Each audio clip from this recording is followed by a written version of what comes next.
Don't say the answer. Don't say That's the the answer. Okay. All right. You could do, maybe you could do 3, maybe do 4. I don't know. Okay.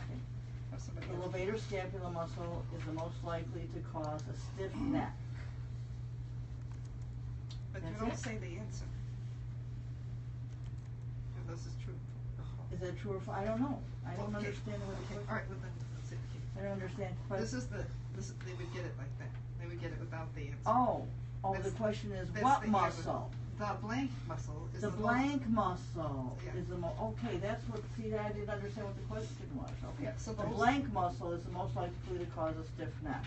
And I know that, cause I get that. All right. Okay, Okay. the blank muscle. Okay, okay, so what's underlined is blank, okay, gotcha. Here we go.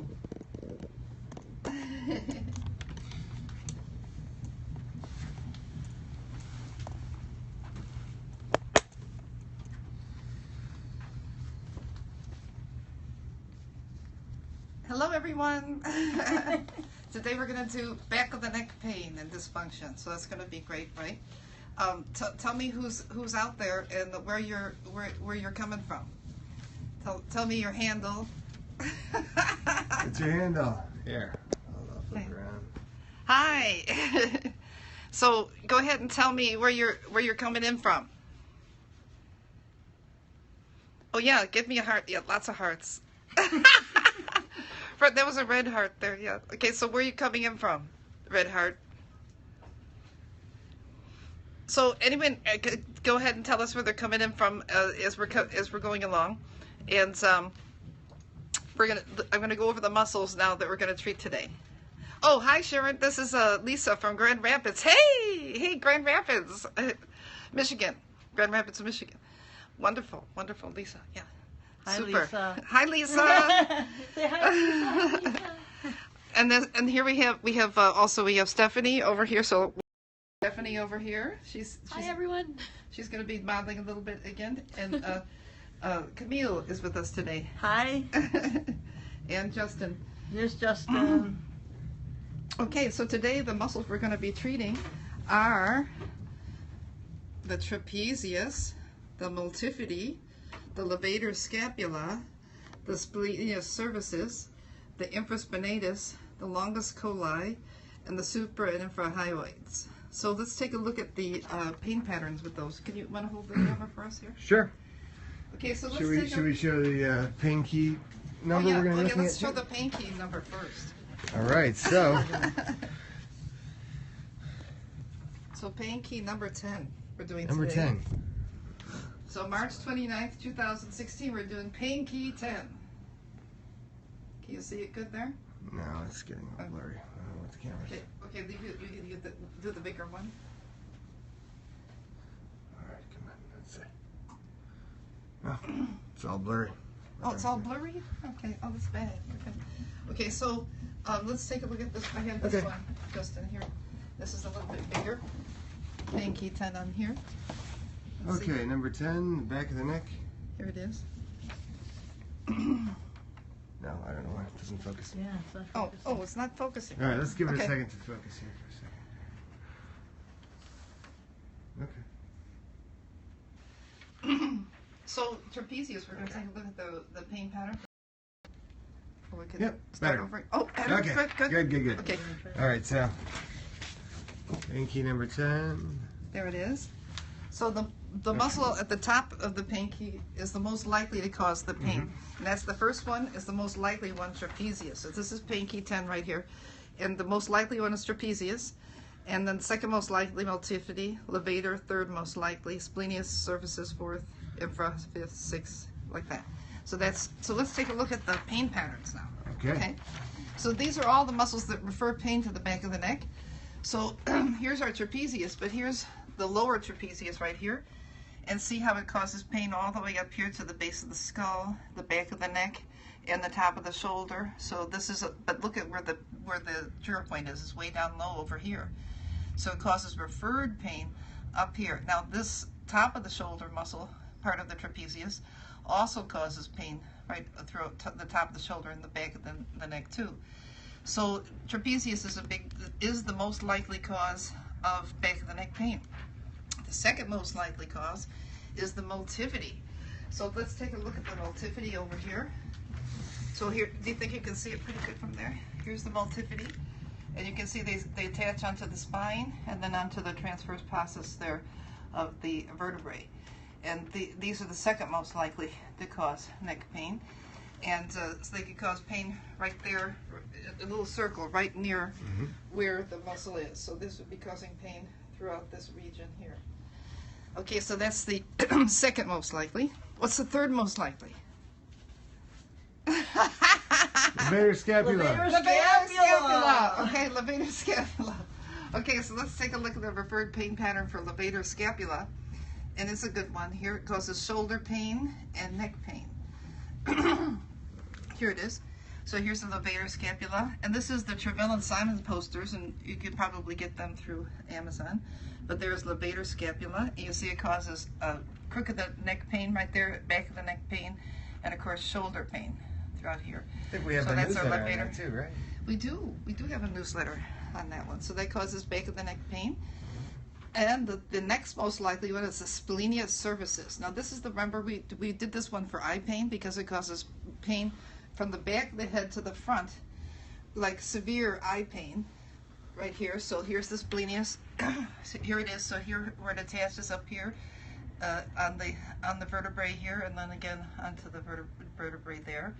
And it causes eye pain, but it also causes crooked neck pain, just like the levator scapula does, and just like the trapezius does. So you've got three muscles, but they cause pain pretty much in the same spot. So what if all of them are bothering you? Then it hurts pretty good. Yeah. Yeah. It hurts real good. Okay, the next one here is the infraspinatus. Let's take a look at the referred pain pattern of that one.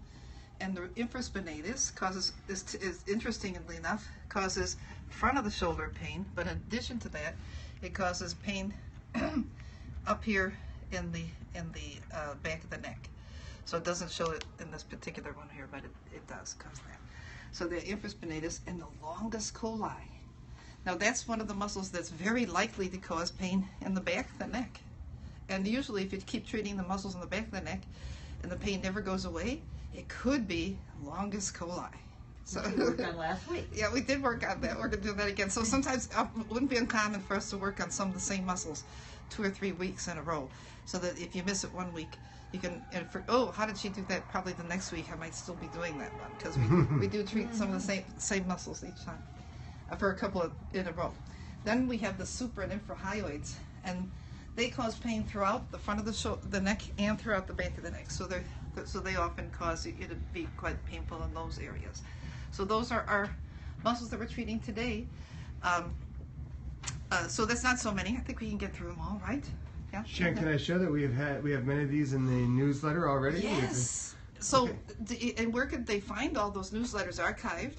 Well, you could find them at myopain.com. That's right. Under the You archives. can. Yeah, you can do that. And also, if you're practitioners and you'd like to send these newsletters, we have a service that will put your information at the top of the newsletter and contact and ways for them to schedule appointments with you, and then we'll send it out to your database for you, so you don't have to worry about it. So this is Franken neck here, and stiff, painful Franken neck, and now your picture could be here.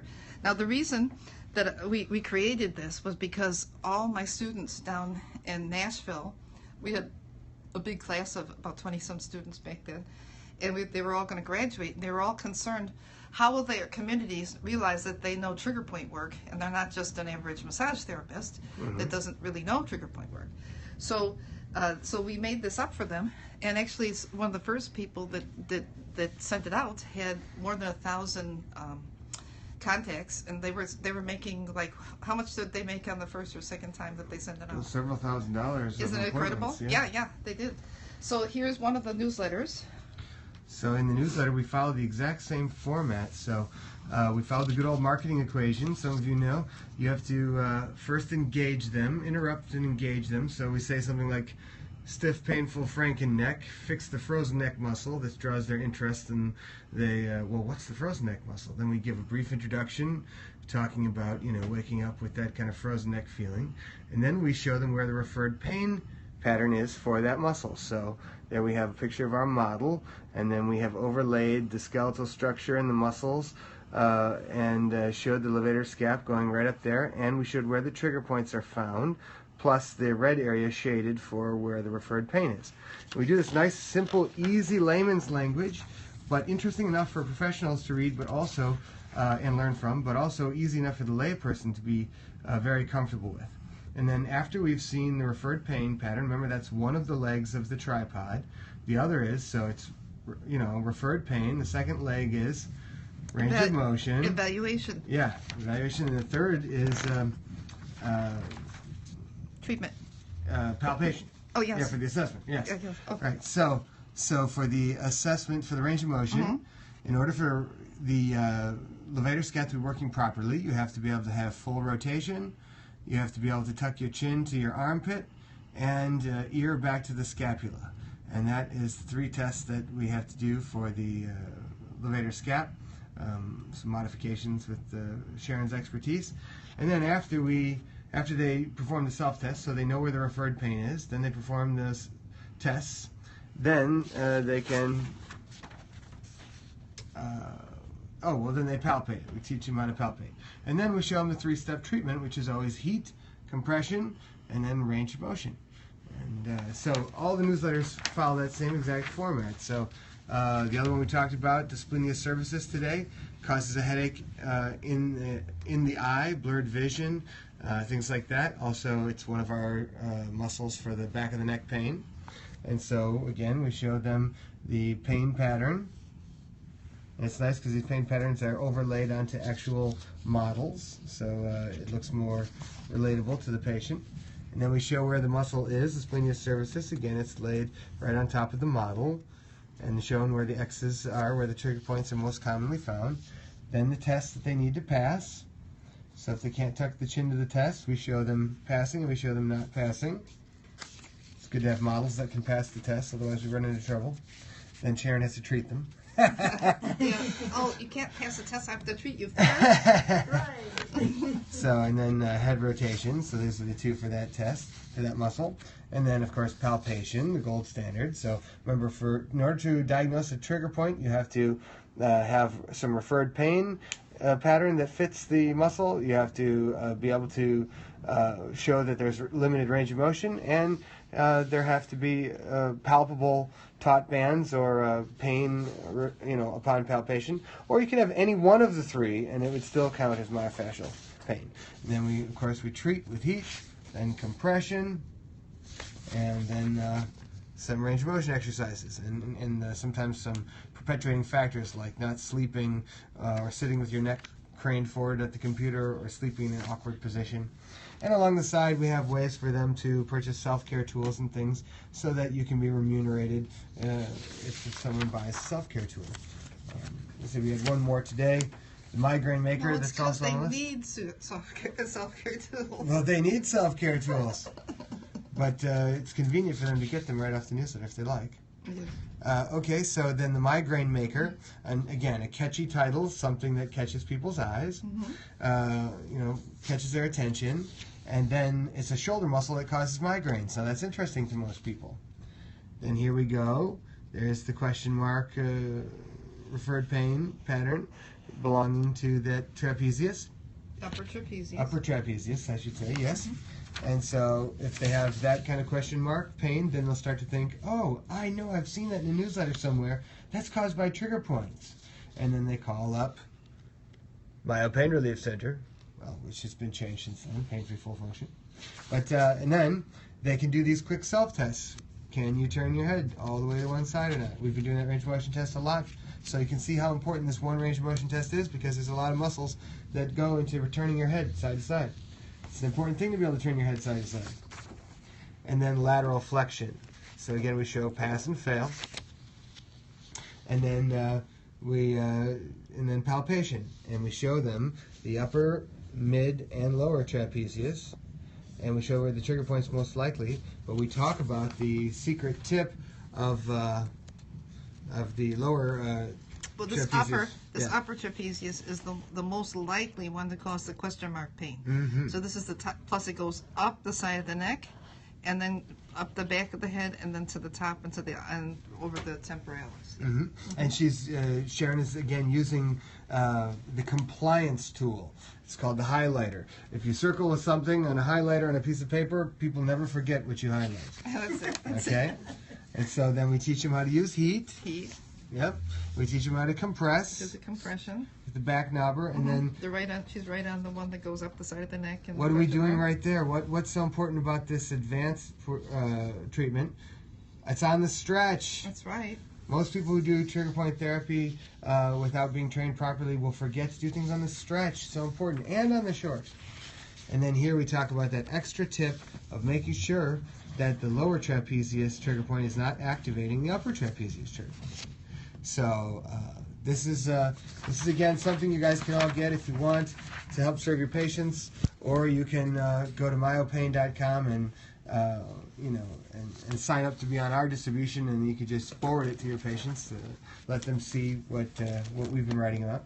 But yeah, this is important, and we hope that you guys will make use of these resources.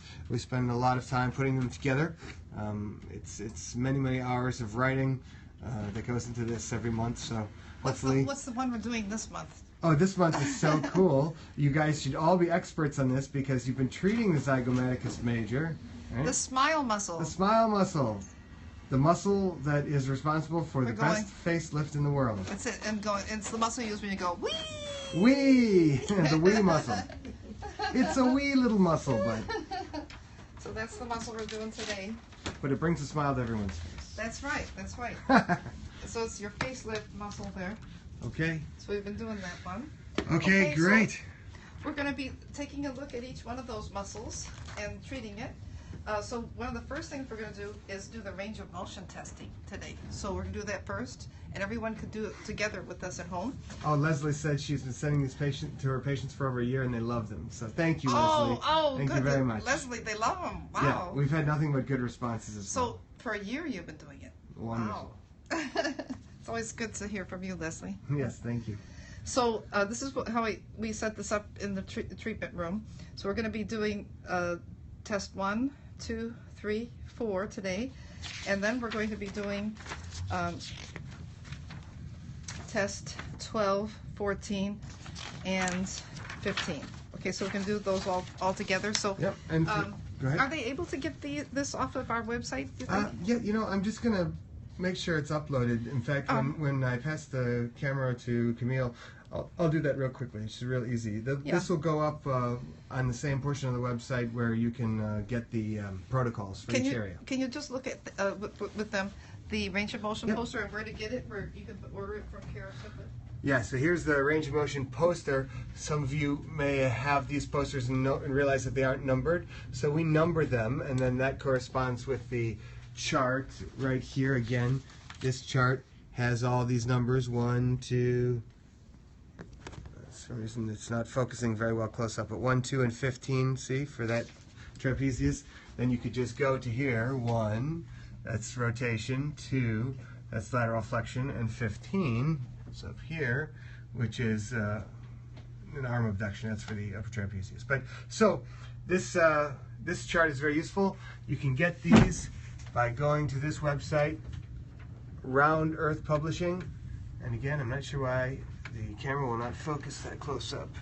But It must have done something to it. Round Earth Publishing is round-earth.com. Okay. I don't know what Sharon just did, but it fixed it. She's a fixer. Okay. There you go. You're a fixer. Round Earth Publishing. Sharon is our fixer. You can get them at round-earth.com. Okay?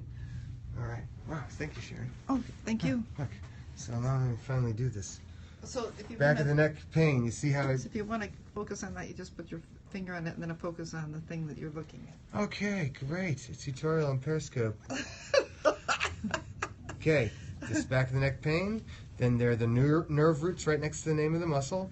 And then the range of motion test right next to the nerve roots for that muscle as well. And here it is, number 10, the very back of the neck pain. Hopefully all of you have this chart printed out by now. It's an 11 by 17 piece of paper. It's going to cost you like pennies at Kinko's or FedEx or something to get this printed out. Okay. Now, Justin, isn't it true that that this is on the website for everyone? Yep. And then these are the protocols for how to treat the each one of the muscles in this pain key. So this is pain key number 10, back of the neck, and then every muscle, the main muscles at least, that patients can treat themselves will be found in this protocol, and you can download and print these out for each person. Yeah. So the the general way of thinking is that when someone comes in, the first thing you'll want to do, and then the stretches that they and then all the stretches, and what you do to make this personalized and custom is you just bring out your compliance tool. And then usually what I do is I color in the muscle that we're going to be treating. So this is the first one we'll treat. And then I usually draw in. Suddenly that muscle has appeared on the patient's body. And then I usually show what tool we're going to use. So often I might use the back knobber, and then I go like this and draw it, and then I go, like that. Yeah, exactly. And then show them that they could use the back knobber on that one. Mm-hmm. Maybe I only give them one to do today, not the whole thing. And maybe next time when they come in, I'll give them levator. Sharon, why don't you pretend the camera is someone who you just recommended that to, so they can see what it feels like to be the patient with you recommending this. So, well, I start drawing the muscle, and then I see how easy it is for them to learn it. And if it seems a little difficult, then I might only give them the one muscle to do. But yeah, we'll be doing it shortly. Anyway. All right. Okay. Yes, Great, we will. great. So at any rate, so then that's usually how I do it. And then this is 10, and this was from last time. This is 9. We did last time. This was front of the neck pain. So I want to show what the back knobbers look like. Yeah, let's do it. Let's go. Here's the back. We'll do it. So in general, Sharon has shared with me that her first, she said there's an end product to the evaluation, and that is a treatment plan. And one of the first things that she'll be thinking about, of course, is which pain key does this patient need to focus on first, right, Sharon? Right. So when they come in, you should be already thinking, what pain key am I looking at here? And then usually what I do is I do a nice evaluation of them. Mm-hmm. But I'm looking at, they're going to draw their pain, so now I'm going to look at what pain key is similar to the pain that they have. Yes. And then we're going to look at all the range of motion muscle that they pass. Do And we then have a symptom sheet for them to see as well? Yeah, a symptom sheet that we always draw on. We draw. Yeah. Okay, so today we're going to measure. Start with measuring. Yeah. So we're going to measure today. So we're going to do a couple interesting measurements. So the first one we're going to do is rotation. So we're going to do that first. So if we could do that on you. Want to sit on my little chair here? Camille's going to be the do you patient. Yeah. Face your this face. way. Yeah, any way you want to do. Okay, so one way of measuring is to have your head over them, and you can see where their nose is. And now I'm going to watch her as she's rotating to the right. So go ahead and rotate all the way to the right. Okay, now Wow, just your neck, good. not your shoulder.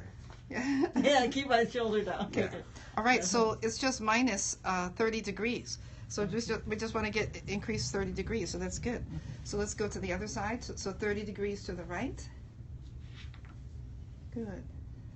Okay, and on this side, we've got 10, 20, 30 degrees also. So 30 degrees, right and left, so for rotation. And she's writing it down over here. So Stephanie was so she was going 30 degrees right there, so we'll write it in. And then later on, you could write it in again after a couple sessions and see how far it's. Now, was that minus 30 degrees, or was it? Yeah, so we're looking for 30 degrees of improvement. Okay, Right, so cervical flexion. So some people might go ahead and put circle that. fail Yeah. and put minus 30 degrees like that. Okay. Correct. Okay. Yeah, usually I put minus. Good point, Justin. Okay, the next one we're going to do is lateral flexion. So here we're going to go. So here we did rotation first. Now we're doing lateral flexion. So for this, we go ahead and put the goniometer. So sometimes we just used our fingers to measure, right? Right. And sometimes we used a measuring tape. Right. Today we're using a goniometer. Okay. So we're going to put the goniometer right here and kind of have a spot on her head. We're gonna look. So now put your ear to your right shoulder, and we'll just see how far she went. And so, so 90 degrees is full, so she's about 35 degrees. So it's minus 10, 20, 30, 40, 55 degrees. Okay, so let's go to the other side. Okay, we're going to put it about at the C7 there. And then we're going to look for a little spot on the head. Okay, ear to your left shoulder. They're pretty good at this, yeah. They're about to there. And so here we've got, again, so we're minus, you could put your head back up. Thank you. 10, 20, 30, 40, 55, about 55, 57, so a little bit more than 55. 57 degrees on the left. Okay, great. So we could do a little improvement there. And then we're also going to check to see if your chin can, you can test your, so if you can squeeze my finger with your chin. And she can do that. That's a pass on that. That's a pass. Now, what if she couldn't do it? What if she could go, so don't go down, so that'd be -4 fingers. And then chin down a little more, that -3 fingers there, that'd be -2. And then this would be by -1. And chin, squeeze my finger, oh, that's 0, 0, 0, so that's a pass. Okay. That's a pass. She's got one pass. I got one. It's nice to write the numbers down in terms of how much improvement you want. That's something. Yeah, right. That's true.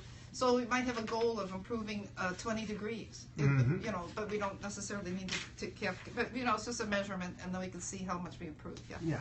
So I'm going to put this right at the ear, and then I'm going to notice how much how much she moves her nose. So here I'm going to do it on this side. Okay. So go ahead. I'm going to watch your nostril. So nostrils to the ceiling. Yeah. Okay, pretty good. So so now we are minus 10, 20, 30, 47 degrees. 47 degrees. So we could improve that one. That one we could improve. Okay, so we got those. Now the next one we're going to do is 12. So here 12. This is the scapula mouth wrap. So this is going to do the infraspinatus. So let's have you stand up. Let's do this standing. So we're going to do, so here, this one here, we're going to measure, for this one we use the measuring tape. I have my trusty kitty cat. Oh. One of my students gave me this. Okay, so we're going to do, so what you do is you get your hand behind your head just like this, and then you're going to go all around. You could turn your head towards your hand, and you're trying to get your fingers to the middle of your mouth. Okay, so here would be -1.5 inches there. So let's try it on the other side. -1.5 on the left, and let's do it on the right. And here, so you measure from the middle finger, and that's on the right. It's 2 inches. Okay. So that's the infraspinatus. Okay, oh, she noticed that. Oh yeah, that one hurt. oh, Justin's gonna do it. There. Okay, we're taking a picture of Justin. You're gonna show us? Yeah. So just come around the back of the head, and then turn. Oh, yeah. He can do it. Like that. Yeah, that's it. That's right. Yep. And then this would be a fail like this. Yeah, that's See? fail. That would be fail. Well, that's a pass. Yeah. And this is a fail. Yeah. Like that. Yeah, coming to the center of the mouth is a pass. Great. He's a pass. Yeah, look at you. Good for you, Justin. Good for you. You're a pass. Okay, the next one we're going to do is hand to the shoulder blade. Now, this is nice if you can get it all the way up to the superior angle, but then you could measure from the middle finger to the superior angle. So, actually to the spine of the scapula. I can't stay meant to here say. too long. Oh, okay, let me hurry. Okay. Oh, very good. This is good. So this is a low normal, but it's still very good. So we'll go to the spine of the scapula right there, and that's 7 inches. So the middle to the spine. There you go. Let's try it on the other side. Okay, that's on the right. This one's much better. Of course, pain during any range of motion test is an indication of a problem. Yeah. So It pain, only hurt in the arm. yes, it does go to the arm. Okay, 5 inches on the left. Okay, so that's test number 13, and the last test is number 15. Okay. So we're gonna Number do this one. 15. Okay, yeah, look at that one. Oh, yeah. Okay. What's it? Tell us what that's called, Justin. What's 15 called? Oh, 15. Arm abduction test. Yeah. So you can see that how they set it up. So we're going to do an arm abduction test. So first part we're going to have is we're going to have the thumb up, put the arm to the side, and then let's go ahead and have you, I'm going to give you just a little bit of resistance. You're going to take it all the way up. So go up, up, up, up, up, up, up, up to there. Good. Was that any painful? No, no. Okay. Now we're going to put thumb down. Let's do the same thing. Up, up, up, up, up. No, no pain? No pain. She did it. No pain. So this is kind of like a pass. this is kind of like a strength and range of motion test. Yeah. Thumb up is going to be the deltoid. Yes. Okay, up. And thumb down is going to isolate the fibers of the upper trapezius. Okay. So this is why we got the 15 in here. Go ahead. Great. She does it. By the way, when you isolate a muscle for any kind of a function test, what you want to do is you want to straighten the muscle fibers out. So normally with the arm twisted like this, the muscle fibers will be twisted like this in the trapezius. So if you turn the thumb in, then it straightens the fibers out, and that's why it'll isolate that muscle more during the function test. So yeah. Yeah, very, very strong. Very good. Good. Excellent. Okay, so you passed that test. Okay, you're done. Okay. Thank you. Okay. Go home. Did anybody else do the tests with me? Anybody get a chance to run through the tests? Anybody doing the Any tests with us? questions on how to perform any of these tests? Okay, well, if you have them, just beep them in. Otherwise, we're moving on. Good, good. Okay, so we're going to do some treatment on these muscles. Okay, so let's go ahead and let's treat the trapezius. Okay. So we're going to start with the trapezius, and let's I'm going to treat your trapezius and while you're sitting. Yeah. Somebody passed all the tests. Oh, they did? Wow. Yeah, wow. Wonder Good who job. they were. And then Sharon, we've been. I just wanted to remind you that we were talking about using, showing everyone about some of the language that we use. So, you know, again, if someone were to come in and this is a symptom sheet they would present to us, then they would draw a pain. So let's say they drew some pain in a question mark-like pattern over the head, okay, on the side of the head, and they said, yeah, I get migraines. Then we would say, okay, well, great. Well, let's see. That looks like, or in the back of the neck here, pain key number 10. Look at the list of muscles that causes pain in the back of the neck. And we would show the patient this list of muscles and say, now let's take a look at the number 1, trapezius. That has a pain pattern that looks like this. Does your pain ever feel like this? And they say, yeah, in fact it does. And then you look at what they drew and compare it to there and say, okay, so you have one indicator that you might have trigger points in your upper trapezius. And then we'd say, now, what if we were to do a range of motion test to see if that muscle can pass this range of motion test? And we would take them over here and show them this cervical rotation test, and they don't pass that, and the lateral flexion, they don't pass that. And say, now we have 2 indicators that we have trigger points in the upper trapezius. Now, we only need 1 more indicator, and then we're absolutely sure, and that, of course, is palpation. We're going to feel the muscle. We're going to feel the muscle. We're going to see what's going on with the muscle. I'm trying to figure this thing out.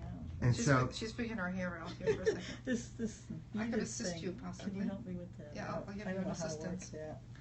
So usually, if you do it right, by the time you have shown them a picture of the referred pain pattern that looks like how they feel, you have done a range of motion test that shows that they can't do what normally should be done, and you have palpated and shown them that there's all sorts of tender spots in there, you can say, based on all the research done by the world's first astronaut, Dr. Simons, and in the first female president's physician to work in the White House, you look like you're suffering from myofascial pain and dysfunction. And the best part about it is that it's really fun and easy to treat, and you can do a lot of it yourself. Right? And so, yes. So we're going to take a look at the trapezius. So here's that famous question mark pain pattern at the top of the trapezius. And this one here gives it to you like that. Now the trapezius, it laterally flexes the neck. It extends the neck. It rotates the neck. And it depresses the scapula, so down with the scapula, and elevates the scapula and retracts the scapula. So it does all those things. So we want to make sure it can do all those things really good. So we're trying to get it to do all its jobs. It's very important that it does all its jobs. So here, we're going to take a look at but you know what? Why don't we do the lower trapezius first? Why not? Why not? Because why? Because it often activates the upper trapezius. So let's take a look at that. Let's go ahead and let's treat this lower trapezius on the stretch, and treat that first, and take away the underlying perpetuating factor in the back of the neck pain right here. Does anybody in the audience know how to put the lower trapezius on the stretch? So go ahead. So you're going to put like this, okay? And then we're going to turn your head like this. We're going to do the left lower trapezius. And it so works really well seated, So doesn't here's it? our trapezius right here. So we're going to come right here, and we're going to go right there and treat her trapezius. So what do you think of that? Is that your favorite position to treat the lower trapezius, Sharon? Well, it's one of my.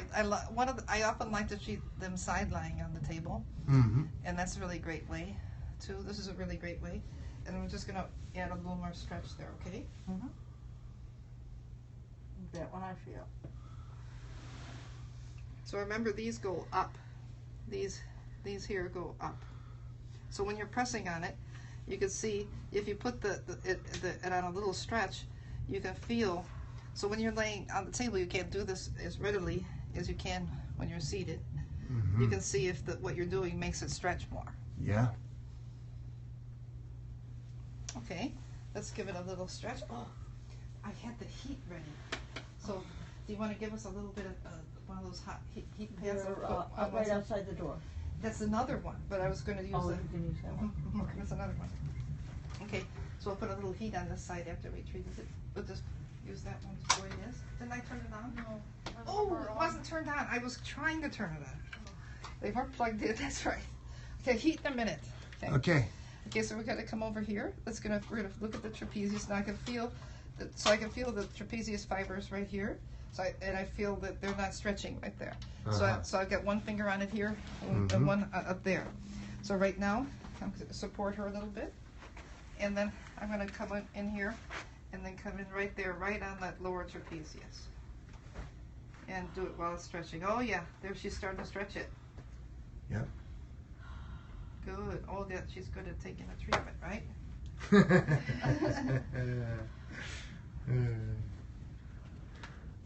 Woman versus pain.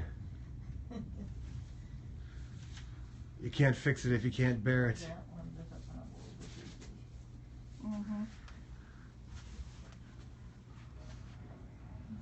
Okay. Yeah, So, okay, good. So here I can feel some of the fibers are a little bit better. So let's see if they'll contract a little bit. I can feel they don't want to do their contraction. So I can feel here, see, it doesn't want to contract. And I can feel here, this doesn't want to contract. So let's take a look at this upper trapezius that doesn't want to contract. And let's see what we can do about that. Okay. So let's treat the top part. So let's start here at the bony part of the shoulder, at the acromion, and find your collarbone right there. Come just posterior to it. So you're going to just go ahead. Now it's nice to use your elbow. A lot of times the elbow feels better than the fingers because it's not as pointy, and it gives a lot of broader pressure. So it's a nice way to treat people. And then now I'm going to hear it. So when you first touch, so here, ooh, I Very got some tight hot there. bands right there. See, I'm flipping right over. I'm seeing it, Justin. So I'm palpating with my elbow. Oh yeah. And so I feel the top band. So I'm going to right on it. So I'm just going to breathe and relax. So you're going to press right on it. And you're looking for painful spots. What do you think? Is that a little bit painful? Not too bad there. So we're looking to press on the hard spots, the painful spots, and the spots when you press on them, you get really big increase in range of motion. Yeah. A little bit medial, I know will be. And you're looking for Oh, what yeah, eliminates these their pain. Okay, Yeah, so okay. here we're right on that little bit posterior to trigger point 1, and trapezius at trigger point 1, according to Travell and Simon, the founders of the field. So here we are. I'm just holding it. It's very painful, so I'm not pressing any harder. What do you think of the painfulness? I feel it. She notices it. It's not horrible, but I Yeah, feel so it. I'm holding it, and I'm seeing if I hold it a little longer, possibly maybe it'll move. Oh, now it's a little more intense. Okay. Okay, then we're going to come up slowly. So usually we touch, and then we go down slowly, kind of like a drill press, really down slowly. Now another way of treating this area here, that we're going to treat is, so we really get the trapezius part, is we're going to do pincer compression. So there we did compression with the elbow. Now we're doing pincer compression with the fingers. So we're pincing. So we're also, again, we're putting in a slight stretch. Oh, and it moved there pretty good. That's pretty good. How's it doing it? Yeah. So we're doing kind of, before we're doing like pin and stretch. So we're pressing on a taut band, and then we were stretching at the same time. And here we're doing, we're pincing and stretching. Pincing, and we're looking at what's the improvement in the range of motion. You got one for us? Huh? Yeah, Got one right there. Okay. We'll just keep you a little warmer on one, a little bit while we're working. Okay. And sometimes we like to have people come in and do a heat sandwich before their treatment, right? So if they have time, maybe they can come in and use a little bit of heat in the waiting room or another room while they're waiting for their treatment. If they come in early, they could do that ahead of time. So they could have a little heat treatment before their treatment. Yeah. So now we're going to come up. No, the trapezius attaches onto the base of the skull. We're coming up. So we got the trapezius right here, and we're pincing it right there. Right there. Yeah, I feel how it's restricted right here.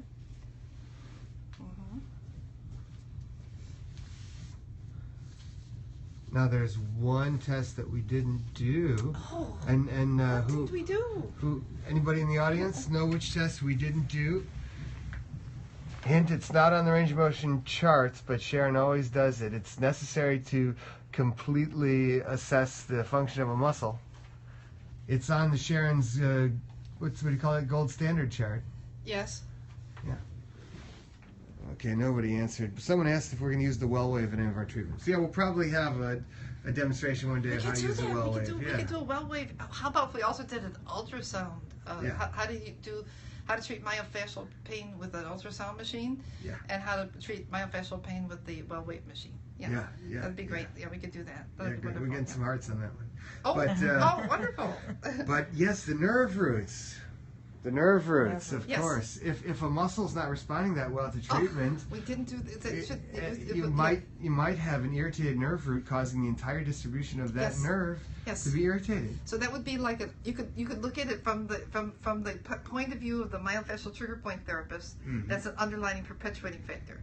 But from the point of view of the chiropractor, it would be the cause of all disease. Are you kidding me? It's a subluxation, baby. That's bread and butter right there. Yeah. And it would be a subluxation and all kinds of things. Yes. So. Or you could treat them both and just be. Yes. A great body worker. That's it. We could do everything. Yeah. So we're going to look at the nerve roots too. Yes. We are going to do that. Yes. Yeah. We will do that. Yeah. Good. We're going to check a bunch of underlying perpetuating factors, including that. So here we're going to take a look at the trapezius, and then again, so if it's not too painful, we're going to move on to the next spot, and we're looking around. We got a taut band right there, and we're going to come right here. Okay, that's nice. Now we got one right here. Okay, so there we go. Breathing and relaxing. Good. Well, and that's the trick to being a master body worker, is that you don't get discouraged. You know that every result is a clue. So if it's not responding quite yet, then why not put a little bit of stretch into maybe a little more stretch. Maybe if it's not the lateral flexion, how about try rotating it when you work on it? Maybe it releases with rotation. Or maybe it's a nerve root that's irritating. So when you're a master body worker, you have plenty of things up your sleeve. You don't just give up or accept 10% improvement. You keep going until you've squeezed all the improvement you can out of that area. Now I'm looking for 30 to 100% improvement per treatment. So like I'm looking to see if I can get about 30% improvement. Yes. So that's the ideal. So then if you're getting rid of a chronic problem, if you wanted to go away, it was going away really fast. It might take about a month. Yeah. Yeah. So a really bad chronic pain problem in the neck, if it was going away lightning fast, would take treating it every day for about 3 weeks to a month. Yeah. Now, if it was average, probably it would take about 2.5 months, and if it was taking a long time, it might take up 3 months to 4. So. Oh, you meant acute by the first one? Well, It wouldn't An acute one would be about a month, you said? No. Oh, no. Sometimes, yes. What I did was I was talking all chronic. Okay, chronic. Sometimes sorry. a chronic problem might go away in as a little bit over a month. Mm-hmm, You know, if it was going really fast. Yeah. Really, really fast. Okay, I see what you're saying. But an acute problem, it might go away from treating it once. Yes. But then you might want to keep treating it to make sure it doesn't come back. Right. You know? But treating it once, it might go away. But you might have, sometimes you have to treat things over and over and over again because it just won't go away. So, but until you treat it a lot of times, and finally it goes away. It's so wonderful. Well, we talked about that when we in the newsletter on Franken neck syndrome, where the levator scap literally becomes almost frozen and you can't turn your head.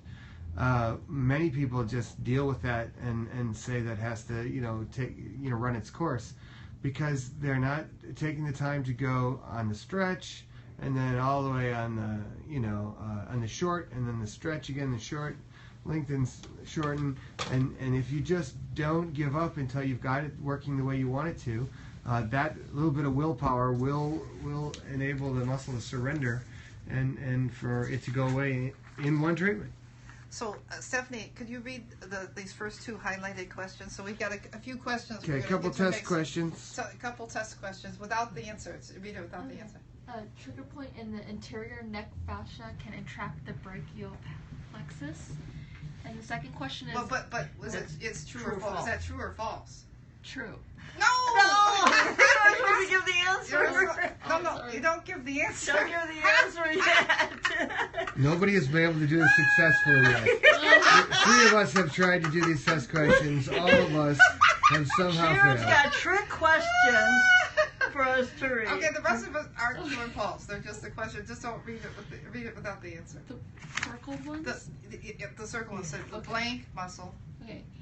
Name a muscle in the anterior neck that flexes the neck, laterally flexes the neck, rotates the same side, and refers pain to the posterior neck. Okay, the first question, someone asked us to repeat it, was, is this true or false? Trigger points in the anterior neck fascia can entrap the brachial plexus. Yes, and why would that be useful? It's true. Why would that be useful? Like, what might a patient come in with if they had entrapment of the brachial plexus?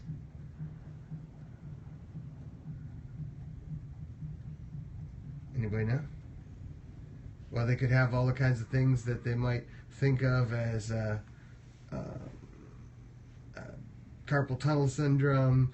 They might have any of the nerves that run down the arm, those kinds of symptoms, tarsal tunnel, or what's that, antecubital fossa entrapment one. There are muscles in the anterior neck that can entrap the brachial plexus and cause a lot of the things that people are, having surgeries for and things like that. Oh, cervical rib syndrome, exactly. So, I don't know if that's the question we meant to ask. But that wasn't the one that we were looking at. So No, only the ones with the highlighted ones. yeah, Yeah, that's okay. Any other questions is okay too. Yeah. That one was more of a study it for the test in order to pass the certification board exam to become to get that little fancy The NCBTMB Yeah, guy? yeah. That's it. If you wanted a certified MTPT, If you would like that. then you would have to memorize some things like that because it'll be on the board exam. But okay, so this next one that you did want read was this one. Name a muscle in the anterior neck that flexes the neck, laterally flexes the neck, rotates to the same side, and refers pain to the posterior neck. Okay, so it's in the anterior neck. It flexes it, laterally flexes it, and rotates to the same side. And it's in the anterior neck. Hint, hint. And it causes pain in the posterior neck that just will not go away no matter how much you're massaging it and working on muscles in the posterior neck. It just doesn't seem to relieve the problem. Okay, What muscle is next we're going to treat the multifidi muscles. So here's a picture of the multifidis right here. They go all the way down to cover the sacrum and all the way up here. You can see they come up here to C2. So and then they attach the transverse, on the outside of the vertebrae. So that's what we're going to look at next. And they rotate and extend the neck. So we're going to look at those, and but what's interesting about the trapezius and these multivities is trapezius can compress the greater occipital nerve, and these multivities can compress the nerves, all the C2, C3, C4, C5, C6, C7, like that. They can compress the nerves on the side where they're tight. So we're going to take a look and see if these muscles, so we're going to palpate them and look at them, and then we're going to also see if there's, we're going to look for heightened tone in the nerve roots. So let's take a look at it seated, and then we're going to take a look at, so here's one picture of them, and then we have the referred pain is right where the right where the muscle is in this case. So this is, so if it's dysfunctional here, it's here. If it's dysfunctional there, it's there. So it's along the whole spine, and it causes pain on the front of the chest and abdomen as well. Okay, so let's take a look. So let's, so if you could, Justin, if you just take a look here. So we're going to see with her seated, in her seated position, is it easy for us to lift her skin up? No, it's not. Right. So see, so we have heightened tone in C1 through T2, T3. Okay, so so definitely we've got heightened tone in all of those muscles. So let's take a look at how we might be able to correct them. So if let's feel them do their jobs. So they rotate and they extend. So let's feel what they're doing at all those levels. So I'm going to feel it rotating. And okay, so I can feel it's not doing its extend job. It's doing its stretch job, but it won't do its extend. So I'm checking it as I'm going down. So I'm doing compression with the shortening because it's dysfunctional on the short. So here I'm doing compression on the short. Good. So let's take a look at the other side. And for this, I'm just going to put it on the stretch first. So I'm just going to go like this and put it on the stretch. So here's the spine of the spine of the spine. The spines of the spine sticking out here. And here's the transverse processes. And we're going to be working on this muscle. So they attach here and then go down here and attach there. They attach here, then come like this here. And if they press together, they can compress the nerve. Yeah. In there. So we're going to go ahead and treat that and see if we get, so we're going to this time I'm just going to treat it on the stretch. So I'm holding it while we're stretching it, and I'm going to like rotate it and see if it increases rotation. Oh, it does. It's increasing rotation a lot. Wow, that's great. How's it feel when we're treating that? I don't feel it at all. Okay, so it's just, it's not painful, so so it doesn't have painful chemicals in it, but by treating it, it's increasing the range of motion, so we're like micro stretching it. And you're educating it too. Yeah, so we're micro stretching it. And it's really turning. Wow, she's getting a really good turn there. So let's treat the other side on the stretch, and then we'll treat both sides on the short as well. So let's go ahead and treat it on the stretch. So we're going to turn it this way, and we're going to feel. So I'm going to put it on. I'm going to hold my fingers on her cheekbone, and then I'm going to press on the muscle. And then while I'm pressing on it, I'm going to see if it increases. It does. It goes like bang. Can you see it? Yeah. She's just increasing range of motion just by pressing on the first one. And then come this way. Yeah.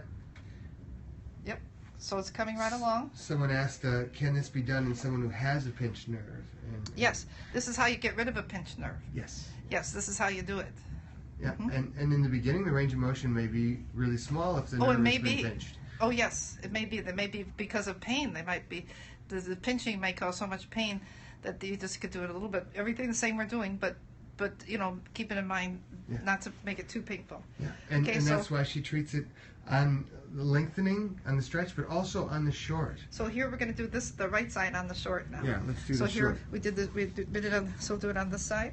So we're going to right on the multifity, and here we're stretching it. Now we're going to put it on the short, and then we feel it. This is what I do to myself every day in the shower. I get my tool right on the multifity here and look for tight spots and painful spots, and I get right on it, and I make sure that it does its full job. I should make it do its job. Yeah. Make it do its job. So this, and that's why the muscle itself may have gotten used to only moving within 20 to 30% of its normal range of motion. So when we educate the muscle by taking it through its full range of motion, then we're teaching it. Also, the little nerves may think that once it gets to 50 degrees of rotation, that's it, and they start to send pain signals anything beyond 50 degrees. Well, that compression teaches the nerve, nope, you've got a lot more to go before I want you to start complaining.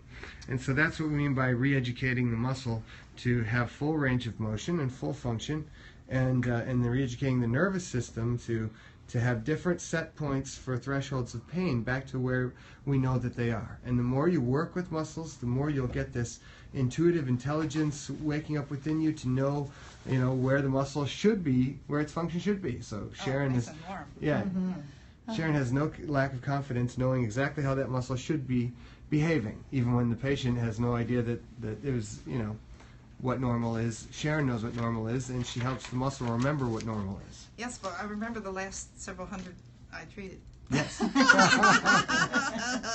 Experience doesn't hurt. Why does Travell call the trapezius the coat hanger muscle? Okay, so we'll find out that. So that'll be good. And stiff neck syndrome is primarily due to trigger points in what 3 muscles? So those are a couple more of the questions. So it's in 3. So there we go. So the 3 muscles that's most likely to cause stiff neck would be who knows? See if anyone comes up with it. Anybody want to give us one muscle? Anyone? Stiff neck syndrome or Franken neck syndrome? Yes. So the 3 muscles that are most likely to cause stiff neck syndrome are splenius cervicis. So this muscle here that comes like this is one of the main head-turning muscles. Splenius cervicis. Can you show us where that one goes? This one starts here, comes like this, and then attaches all the way up here.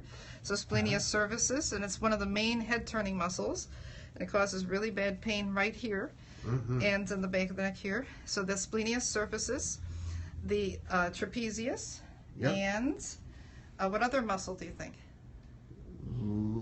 Levator scapula. That's the one I did. Yeah, so levator scapula right here, so they all cause pain right here. So that's it. So it's stiff neck syndrome. Yeah, that's it. Okay, someone was asking if we might be able to put those kinds of questions somewhere. Do we have a document with all those questions? Well, what we're going to do, we could do it in different ways. We could send out the questions just like these are out to everyone. I could upload them on the we could website. We could upload all the questions Exactly. onto the. What do you think? Yes. We can do that. Yep.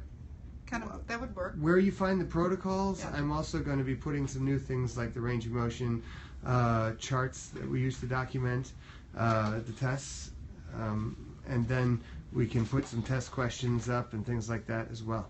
Okay, yes, please. Here. Okay, people are liking that. Yep. Good. So we have Our idea is to create an alliance of people who promote self-care and teach self-care to their patients and for themselves and their family and loved ones, and that's the reason behind the National Self-Care Alliance. And we want to give all the secrets away, and that's the whole goal. So yes. So the levator scapula. So one of the 3 muscles that cause stiff neck syndrome, right? So it attaches onto the scapula, and then it attaches onto the outside of the vertebrae right here. So we took a nice little picture of it here. We got it from Mosby. So here you can see it attaches onto a C1 to C4, and then onto the scapula, levator scapula, and it elevates the scapula. It extends the neck, and it laterally flexes the neck. So let's take a look at that. So we're going to take a look at the levator. Thank you, right everyone. here. We appreciate you guys very much. So here it is. So we're going to put our elbow right on it, and we're going to put it right on a stretch like that. And so it extends back. So we're going to put it on a little anterior stretch. Good spot. And then we're going to take it up to the transverse processes of C1, 2, 3, and 4.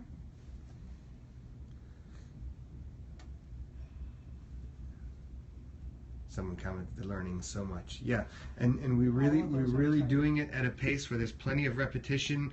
I know that, you know, in the beginning the mind says, oh, I know that already, but every single time you do it, you learn a little more. Yes, every one of those was a good spot. Good, good. So you like that levator scapula? Levator scap was a home one of run. my muscles, yeah. Okay, so here again, here's our levator, and we're going to go ahead and put it a little bit on the stretch. So we're going to go ahead and put our elbow onto it. Then we're going to take it through its different ranges of motion. Okay. And then treat it while we're going through a range of motion. So getting right onto it there. Oh, yeah. Good spot. Yeah. That treating on the stretch is just a miracle. Well, what we're doing is lengthening it while we're lengthening it microscopic, like on the micro, and then we're also treating macro at the same time. So we're putting it on a full stretch. So we're macro stretching at the same time where we're micro stretching. Yeah. Yeah, the compression is like a micro stretch on the little taut band of muscle. Those little taut bands of muscle don't coincide with the length of the whole muscle. So here we're going to put the levator. So let's bring the shoulder up towards your ear. So let's really put it on the short, and let's really put it on let's get it, pull it apart. Okay, let's push it together and pull it apart. Yeah. And let's push it together and pull it apart. So this one, I never am done with this one till I can really shorten it. Yep, she doesn't leave it alone. So She you doesn't shorten it. Yes. It's got to be able to shorten that one. My wife was treated by Sharon, and her experience was that Sharon just doesn't stop until she gets what she wants out of the muscle, and that the muscle finally realizes resistance is futile. Okay, let's bring that ear towards. So let's bring it together, and let's take it apart, and let's bring it together, and take it apart, and together, and apart, together, and apart. Good. And let's rotate, and rotate this way. I really feel the contribution of this particular muscle to the rotation. Right. I feel, what's this one doing? This particular muscle. Look at that full rotation she's getting. It's amazing.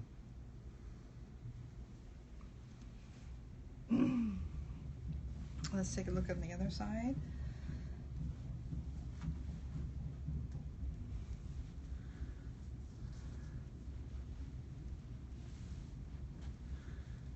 And she's not doing anything with the neck that isn't natural for the neck to do on its own. So, you know, it's a wonderful technique in that, you know, there's no harm that you have to worry about doing if you're just asking the neck to do what it naturally does. You know. Oh, it feels a little better. Yeah. It's feeling a little softer. Yeah. And remember the nerve roots, how you know, bad the nerve roots were. You could be battling the muscle a really long time if the nerve roots are causing them to immediately reactivate. So it's a very good idea to treat the nerve roots when it's as bad as this was, to get those first even. Next, we're going to, let's see, the splenius cervix is the next one. Nice. So the splenius cervix, you can see, it starts over here on the spine, the spines of the spine there. Okay, so it starts there, and that's T3, 4, 5, and 6, and then it comes up and attaches up here on the wings of the spine at the C1, 2, and 3. Yeah. So, but we're going to put it on a really big stretch. We're going to turn. This is the most likely one to cause stiff neck. This one here. This is really, really common. And remember, it causes really bad pain right here at the crook, and it causes pain as it's getting worse from the back of the eye to the front of the eye, coming out like a poker. So this is one that causes a lot of headache. Okay, so here. So let's see, that was That's on you here wanna look at number 4, most likely to cause fourth pain. most right there. likely. And let's look at the pain pattern up there again. So there it is. And there it causes crook of the neck pain right there. And it goes from the back of the head to the front, causing eye pain. And it can sometimes, I notice, activate due to stress from eye stress, from like keep looking at bright light while you're driving and things like that. And not sleeping enough. Mm-hmm. Yeah. Okay, so let's go down here to where it attaches. Then we're going to get right onto it so you can feel where it's attaching. So T1, 2, 3, 4. So Are you to the start right here. or to the left of the spine on this one? We're going to be just to the, so we're going to put it on the stretch. So to put it on the stretch, we're going to turn the head this way. So we're putting this part on the stretch. We're turning the head that way. You can see that it's attaching here and attaching there. And while it's stretched, we're going to treat it. So we're coming this way. So let's come on down this way. So she's using her left hand to give a macro stretch, and she's using her right So 1, hand 2, 3, 4, 5, 6, coming to down. compress and give a micro stretch. Right.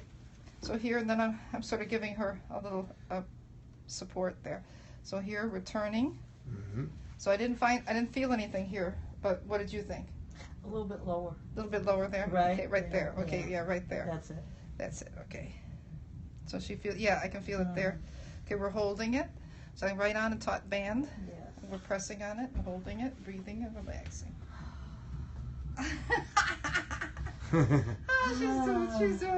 She's doing it. It never hurts to laugh. And use the smile muscle. Yeah. Whee! Wee. This is so much fun.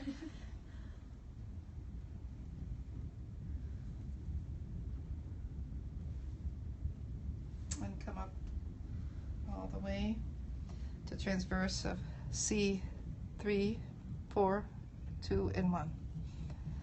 All the way over here. Okay, let's take it through shortening. Let's shorten it all the way. Let's really shorten it. I feel, does it do its job? Wow. Is it doing its job? And let's take it back this way. Let's feel. Is it doing its job? And take it back this way. I'm just going through all the fibers, looking at some fibers that aren't doing their job. Okay, great. We're getting pretty good range of motion there. We're getting pretty good range of That's it. motion. That's our head turning muscle there. Some people might need a bit of a bathroom break. Oh, Getting- it's getting time. soon. It's time. Oh, it's 7:30. It's Yeah, past let's it. do Okay. it. Yeah, let's do that. Let's Okay. take a little break. We need a 10-minute Yeah, break. we're gonna take a break. Okay, 10-minute Then we're break. gonna do the other splenius services. Okay, we're going to do the other splenius services. Or did you, We did one. would you have time to do that one real fast? You do that first? Well, sure. Do that first, then take Okay, a break? let's finish the splenius services, then we can Okay. take a break. All right. Okay. all right. Okay? All right. Okay. Okay. All right. So here's our splenius. So again, we're gonna start. Here's 7. So T1, 2, 3, 4, 5, 6 comes down here, and it's gonna be really close to the spine. But we're gonna look for fibers that are sticking out, especially when you put it on an acute stretch with the chin a little bit flexed. Okay. So let's go ahead. Oh, what'd you notice there? No, I just lowered my shoulders. Oh, okay. Because they were up. Okay, so That's we're a gonna good come spot. up. That's a good spot. Come on up. So we're looking for painful spots here, so I'm just gonna reposition myself a little bit. Okay, so here, I'm gonna come this way. So I'm on the left side. And we're gonna come all the way up.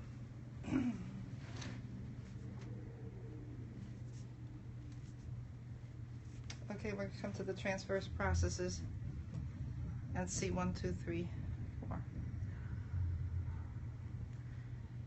Good. So we're moving. Yeah, good. So the advantage of doing this while you're stretching is you can see, am I improving the range of motion? You can see, and if you are, then you know you're doing something good. Even if you don't know if they're going to be all better with their referred pain to the back of the neck, but you already know, oh, they sure can do that range of motion. Yeah, that's right. So that's really good. So we're going to just take a look just a little bit more at that range of motion. Let's push your head forward, push forward, and relax. And forward, and So relax. it'll Good. contract and relax, Yeah. for those of you who know. And push forward, and relax. And push forward. Good. That's running on the right side. Uh-huh. When I do that. Okay, so we have a few more muscles we're going to treat, but we're going to do that in a minute. So Okay. after our break. Yeah, so just like there are 3 kinds of assessments, we're looking at a referred pain pattern, we're looking at range of motion, and we're looking at palpation. then you can also see 3 types of improvement. You could see the referred pain lessen, you could see pain reduce, you could also see range of motion increase, and you could also see palpation be less painful. And sometimes people will accuse you of pushing lighter. Oh, well, you were pushing harder before. And that's when Sharon usually pulls out the pressure algometer and says, no, you could only tolerate 3 pounds of pressure 5 minutes ago, and now we've just worked on it, and look, you can handle 8 pounds of pressure. That's a much better improvement. Yeah, the pressure algometer is in the back of the car. Oh, well. Don't ask her why it's in the back of the car. It has nothing to do with treating people in case they get in car accidents. Right? Let's see how painful it is. Okay, 10-minute break. Thanks for hanging in there, everybody. Why don't we, so we'll be back. What time is it exactly now? It's 7:40. Thank you. Let's make it, we'll be at 7. 50. Come Yeah. back at 7:50. All right, we'll come back at 7:50. Sounds good. Go to the bathroom.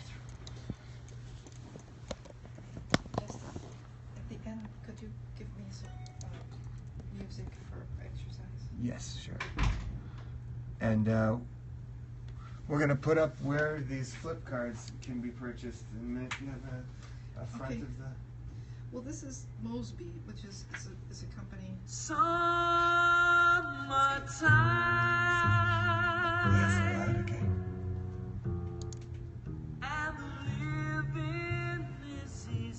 This is Dennis DeYoung, by the way, singing 10 on Broadway. Arrangements done by Ed Tossing, my father. Cute. Yeah. Okay, so you just have to go to Mosby, and they're not producing them currently. Okay. So but you can go like different places and get used ones. Yeah. Yeah. So they have a new version. So Nice. that's the old version. So hush, pretty baby, don't you cry. It's not this one, that's this one. One of these mornings, you gonna rise up singing.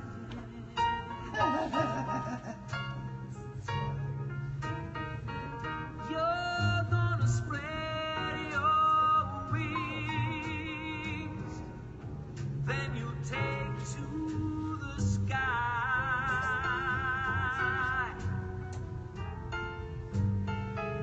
But till that morning, there ain't nothing. So that's your dad playing? Is your dad playing the piano? He wrote all the parts, the strings, Oh, the he bass, did, he everything. did. Yeah.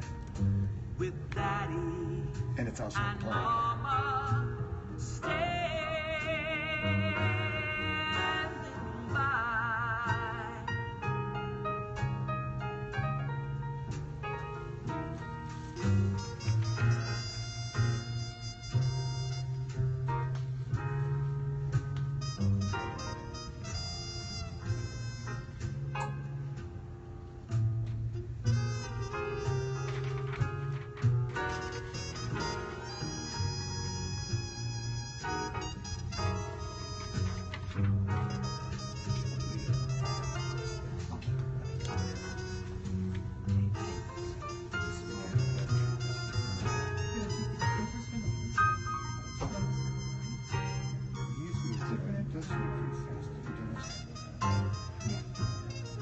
This is a six whiplash neck. That's why it's so.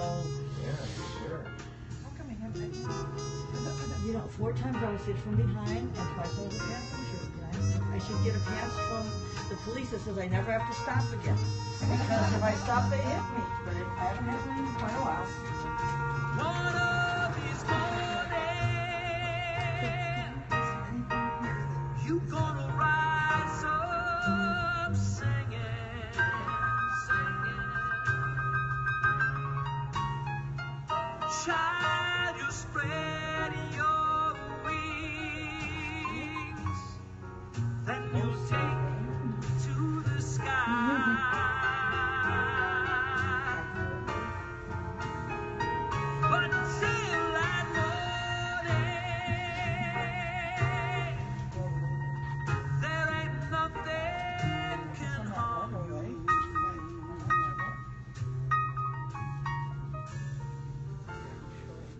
with daddy and mama.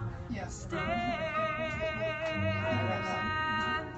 by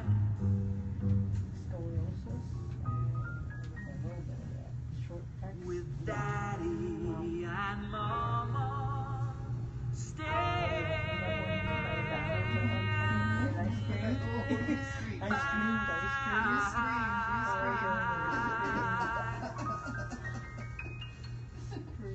And then here I'm saying, this, the tendency to hold muscles tight. You know.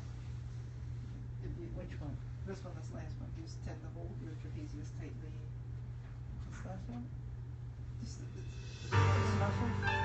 consciously, like consciously. Which one are you talking about? Shortening muscle? This whole thing? Yes. Oh, this whole thing? Oh, okay.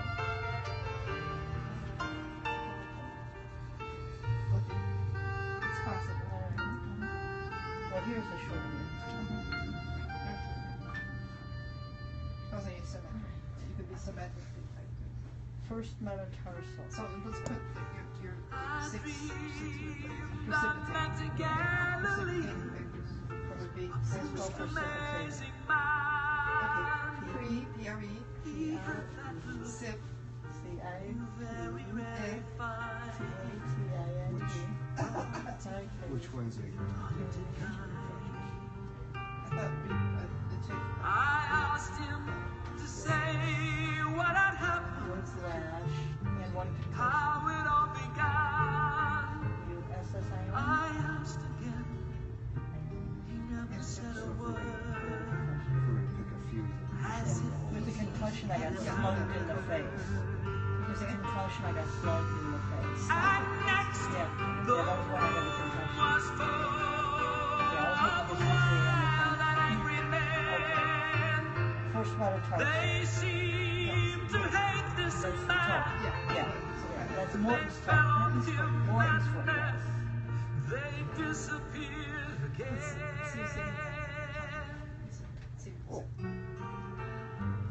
And I saw thousands of millions crying for this man, Oh, we get out of the way. That was good, that was good.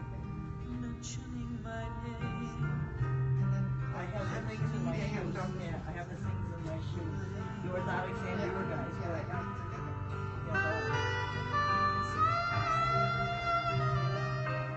Down on her side. Not on the left or either. Yeah. What about the hips?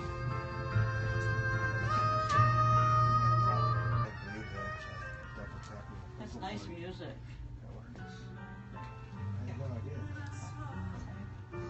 Thousands of millions I can do it automatically. Probably I just noticed it.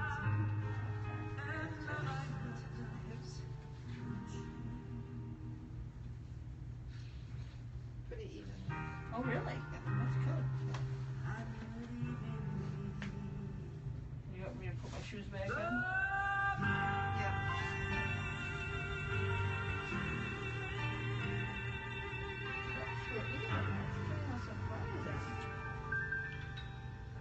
And what shoot? I got the orthotics Which and one? yours. How much? Both. 6 millimeters. You know how much you could put in?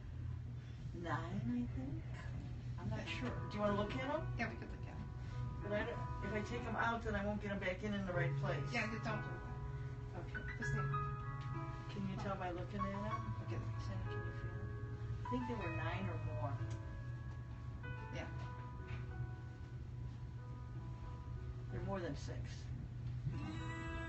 Do you remember how many millimeters my orthotic things were? Did we write it down somewhere in my file?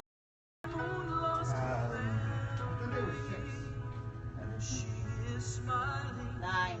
Okay, that's what I thought. 9. Now we're not going to get them right in the right place again. That's why I'm taking it Leaves collect at my feet. out. Because they got to be turned Yeah, out. I just saw it. I see how it was. Begins to Keeps me in place. memory, all alone in the moonlight. I can smile at the old Gotta keep it straight. I remember the time I knew what happiness was. Let the memory live again.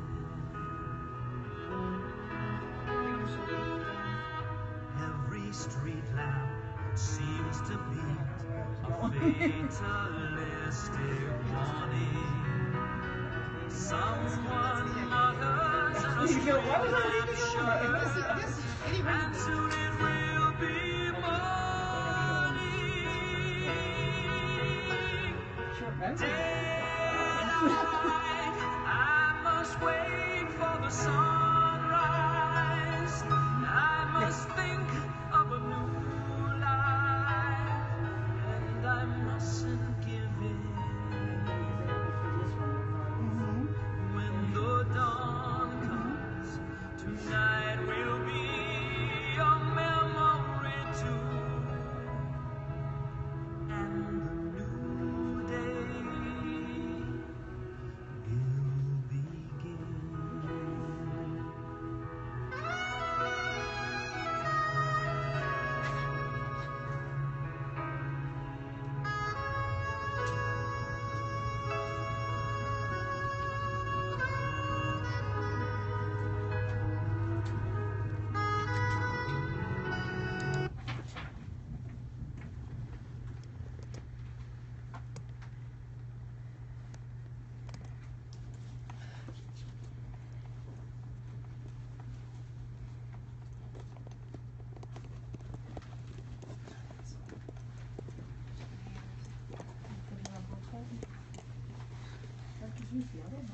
Yeah.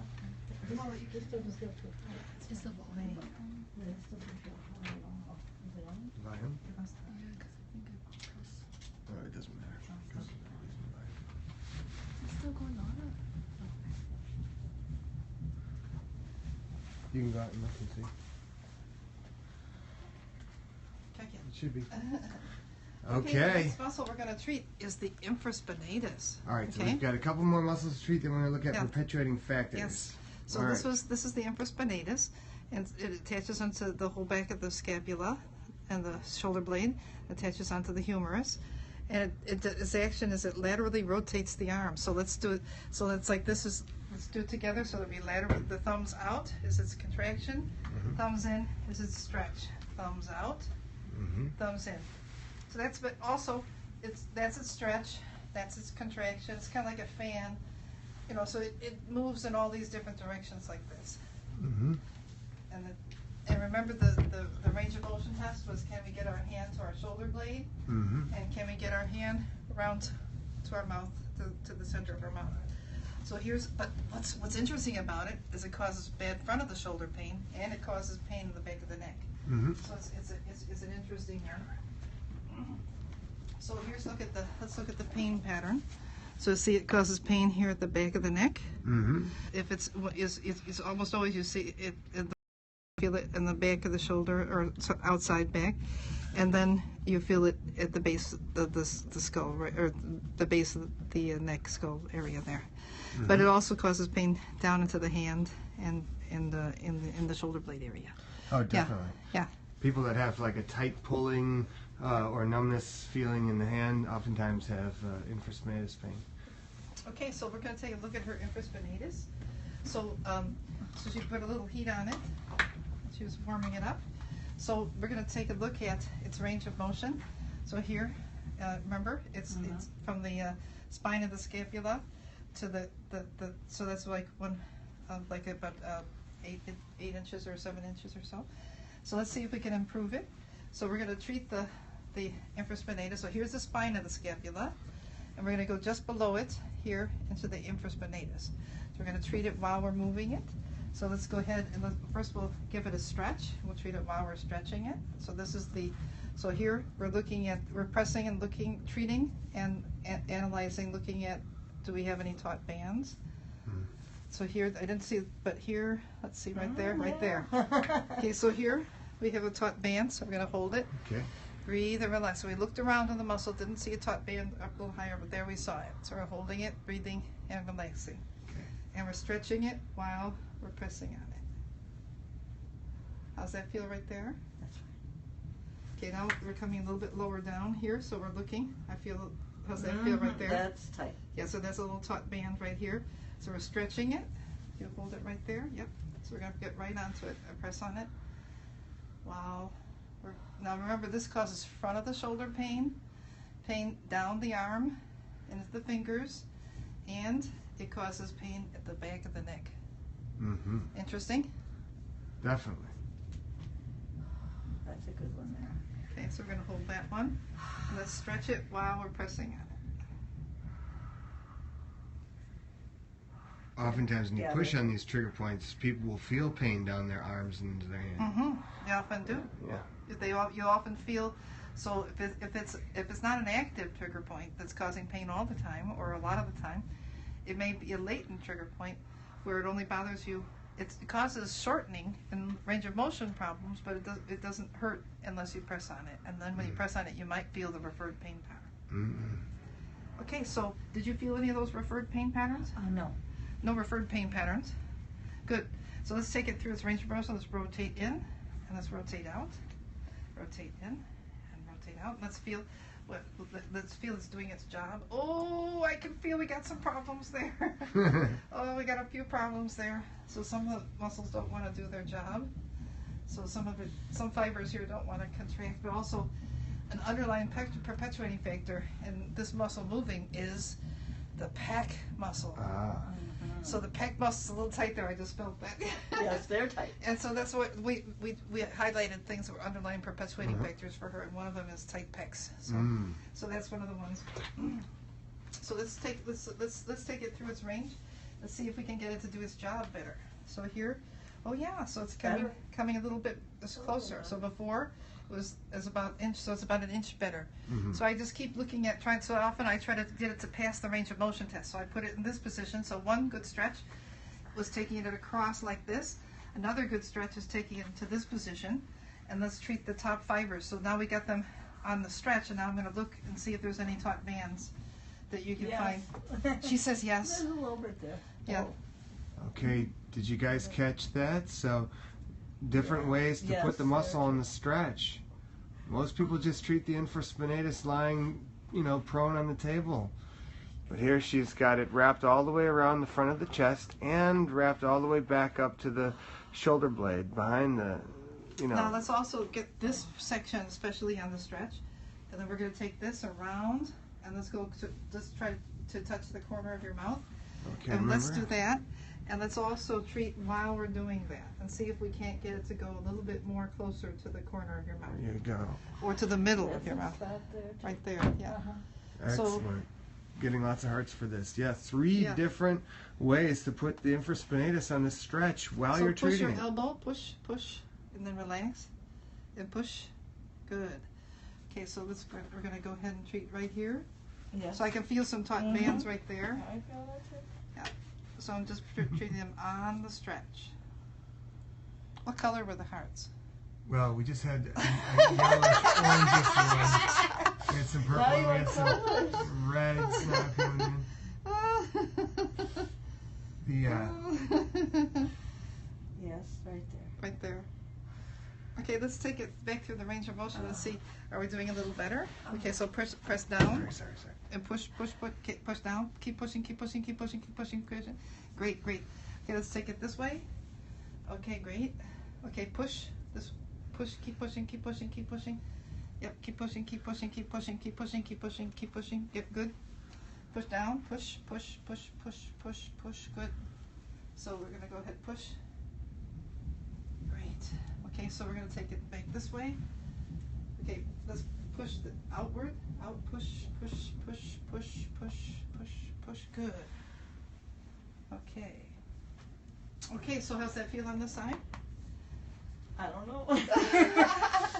Anyway. Only when you It touch only hurts when we touch it. Only when you touch it. So now we'll know if we're getting a little better if we see we improved our range of motion. So we're gonna put a little heat on this side, and we're gonna treat the other side. Okay? Put a little heat on this side. Then we're going to treat the other side. So we're going to treat it with the arm across the chest. Okay. Yep. So we're going to go ahead and put the arm across. So this is one stretch. This is a stretch for the middle part. So let's go. Let's look for some taut bands in there. Okay, I'm just going to hold on to you here. Okay. Mm-hmm. That's a spot.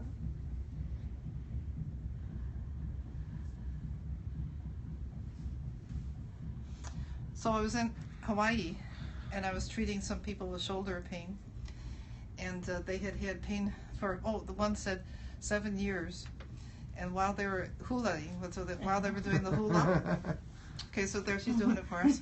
So while we were doing the hula, I treated their shoulder pain, kind of like this, and then pretty soon I they should were. have brought my Hawaii picture. When I was there in '93. Okay.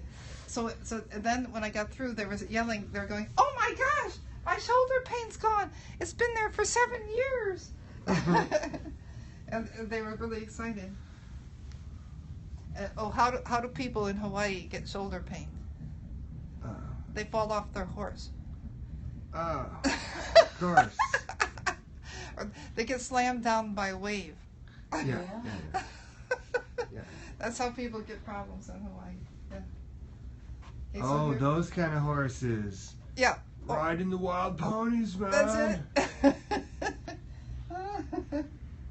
So here we are. We're seeing if we can get this to come up a little higher. Yeah. So we are getting it to come up a little higher. So as we're treating it, so it's coming up a little higher. So we're looking for some taut bands. Yeah. And see, does it go up a little higher? And so each time we're looking, see, does it go up a little higher? Yep. Then we're also going to look at the lower section here, put it on a little stretch. We're going to come around, and we're going to look for some taut bands here too. So let's go ahead. So here we put some fibers on the stretch. Oh, you can feel them. Oh, they're jumping. Those little fibers are jumping there. So we got those. We're looking at them. Yep. Oh yeah. So again, the macro stretch and the micro stretch, using range of motion and compression at the same time. Now, if you're doing macro stretching like you would say yoga, and if you have taut bands like these here, everything stretches but the taut bands. So then that's why sometimes we could be doing, we might even be a yoga instructor and do a lot of stretching, but still have a significant amount of pain because the muscles causing the pain might not be stretching. And this is how we get them to stretch. Did you guys understand that? So we oftentimes will have a TheraBand, and I guess we don't have one on us right now, but it'll have a knot in it. Oh, yeah, And if you pull on one end of the TheraBand and the other at the same time, you'll see that the knot doesn't stretch, but the rest of the TheraBand does. So that's like the trigger point. The part of the muscle that has a trigger point in it, even when you're doing a great stretch, a great yoga pose or something, it may not stretch that knotted area of the muscle.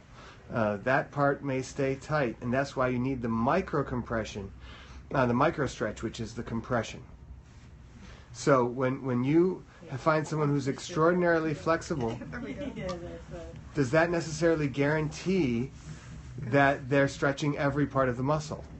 No. It may look like they are on the macro level, but on the micro level there still may be, even in someone who's hypermobile, there still may be taut bands of muscle that have never stretched in a very long time. Next, we're going to take a look at the longest coli. All right. Okay, the longest coli, we have some nice pictures of it. Not to be confused with E. coli. No. No, we don't. We don't want that. We don't like that. No. So here is our longest coli muscle. Okay. And then here, you see the blue is all the vertebrae that it's attached to. So it goes all the way down to T3 and all the way up to C1. So it attaches on all these. And see, it's little fibers attached from one vertebrae to the other. This is the front of the neck, you see? Yeah, if you're seeing vertebral discs, that means you're seeing the front of The front of the neck. So sometimes when they press together, they can make the disc squish out this way. So it could make, also it causes that back of the neck pain. So it causes also ear pain and eye pain. Isn't it amazing? Crazy muscle. Yeah. So it causes really bad pain in the back of the neck. It causes really bad ear pain and really bad eye pain. Yeah. And so And they're implicated in many, many cases of cervical disc problems. oh yes, that's true. Yes, yeah. Okay, so it flexes the neck and laterally flexes the neck. So this is its job. So here, we'll put this down for a minute. Okay, so here's it. It's doing its job. So we're doing it standing. So we're checking her out standing. And so here, so we're just looking at the longest coli muscles. So how do we find them?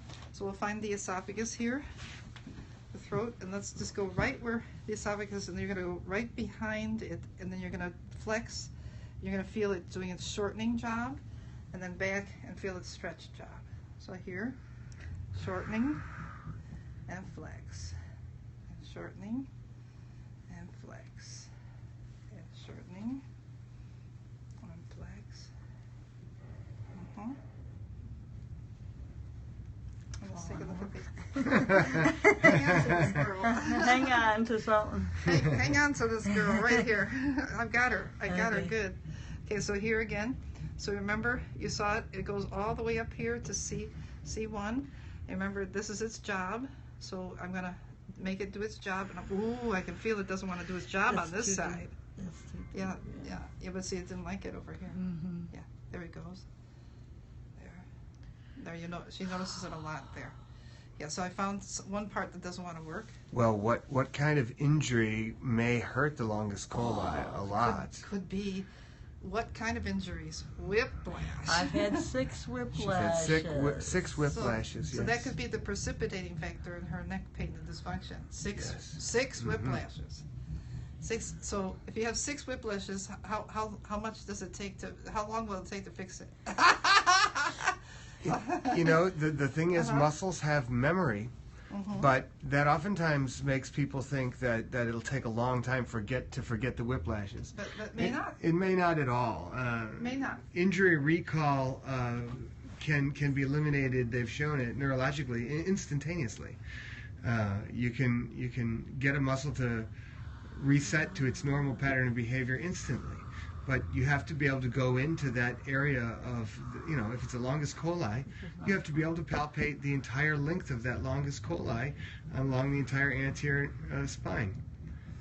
So another one that causes really bad back of the neck pain and front of the neck pain, we've been treating them, is your supra and infrahyoids. Now, we did look at those quite a bit, but let's take a look at some of them.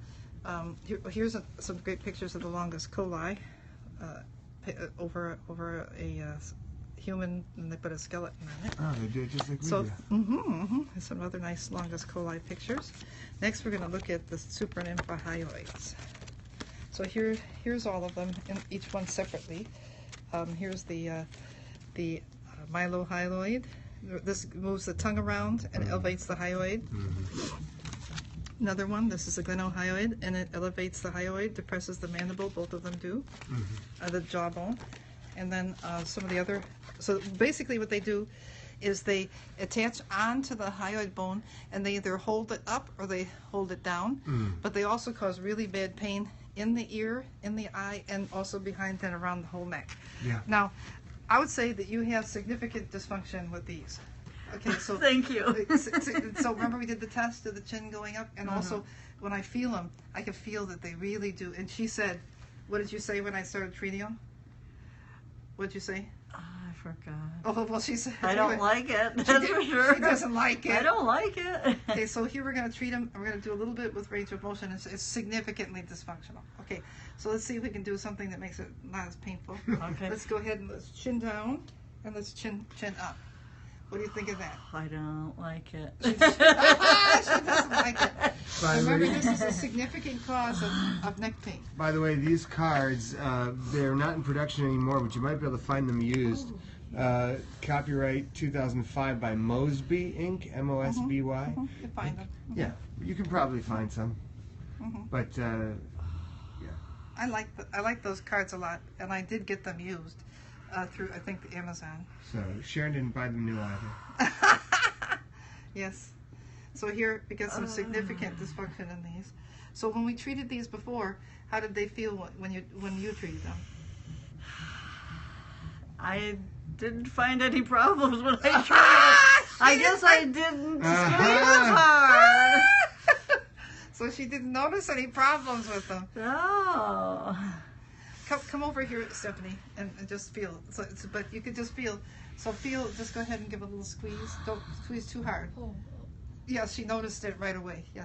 So this is a significant dysfunction. See, when that she you have. does it, I don't feel it at all. Yeah. So Well, I didn't squeeze hard enough, I Yeah. guess, when I Yeah. did it. Yeah. So this is really significant. Yeah. So this would be helping you with a lot of your back of the neck pain. Okay. Would be if we treated this, and it's not that hard to do, you know. No. But it needs to be done. Yeah. Now you can have me do it for you, or you could learn to do it. I can do it. Okay, let's go ahead and let's have you try it. So you're gonna see if so you're grabbing onto it, and then you're gonna go really stretch and then really short, and then really stretch and then really short, and then really stretch and then really short. Yeah. What do you think? Can you do it? Yes. It doesn't feel good, that's So for sure. we're gonna make a more feel good thing. It does not feel good at all. We're gonna put a little heat right. Camille's keeping it real. Yeah, there we get it, warm it up a little bit. Okay, so we treated the trapezius, the most likely, the multifidus, second most likely, levator, splenius cervicis, infraspinatus, longus coli, and the superinfrahyoids. Yep. And all of that causes back of the neck pain. Back of the neck pain. But think about it. That's all of that causes the back of the neck pain, but that's it. So if you watch this and you master this, you are going to be one of the best people at treating the back of the neck pain of just about any kind of practice. And I can say that because I owned an integrative medical center, and we had everything from acupuncture to nutrition to physical therapy to myofascial trigger point therapy and chiropractic. But this, when you say what causes neck pain, just like almost every other part of the body, it's muscles. That's right. And if you can treat those muscles, you are way ahead of the curve. You're in the elite top 10% of people treating neck pain. Now, these are some of the underlying perpetuating factors in neck pain. Now we have three classes dedicated to underlying perpetuating factors. But we highlighted the ones that you thought were probably some of the things that were bothering you. Right. So Camille, these are the ones. So the ones she highlighted with first metatarsal deficit. So she Morton's didn't circle foot. severe character flaws. We're trying not to mention that. I see. All right. She notices poor posture when sleeping. Okay. She's noticing the head forward. Also, leveling, like when she doesn't have her shoe inserts in, one shoulder is much lower than the other, considerably. So that's an important factor for her. Short pectoralis muscles, and possibly there might be a way that she somehow puts tension into her neck, in some way, maybe thinking a certain way, or working or something she's doing. Computer? Computer might do it. So different things she might do might put tension into her neck. So we're going to check. We're going to show first metatarsal deficit and what it's doing to her neck. Okay. Wow, we're going to do that today. This is a big subject. We're going to cover it in much greater detail. In fact, the first metatarsal deficit is a whole class coming up that's several weeks away. But Okay, so here she has her shoes on, and her shoes have a correction and has a 9 millimeter lift in it under her great toe. So let's take this off for just a second. So so right now, if you take a look at her, you'll see that if you look at the spines of her scapula and then you bring your fingers together, you'll see that her shoulders are even. You can feel that they're even. Now we can then go and take a look at her hips. Wait, we'll do that in a second. And we'll look at her hips, and then we'll look at the posterior superior iliac spines, and we go, oh, I can see they're even. Okay, so that's great. You can also look at her spine and see how straight it is, and go, oh, it's pretty straight. Okay, so now let's take off. She has a shoe. The first metatarsal lifts in. We're going to take them off, and now we're going to take a look at it again. So this is the reason we put them in. Is now if we look at the spine of the scapula and come to where you can see that. And let me do it this way, okay? And you can see that this one is higher than that one now. So one shoulder is higher. This one's higher. This one's lower. So this is how I mark it down. So I'm going to show that to everyone. So here, I marked down that the hips were even because I checked the hips, they were even. So you can't put a heel lift in because then it would make her hips uneven. But the shoulders are like this. So we put a 9 millimeter lift under her first toe, and then look at this. her shoulders and hips were even. She was even when we were seated, and so this is the first metatarsal lift that was correcting this. So so here we are. So let's we'll put on the shoes again, and then we'll see how it corrects it again. Isn't it great? So the side that's high will always have a lot of tension in it.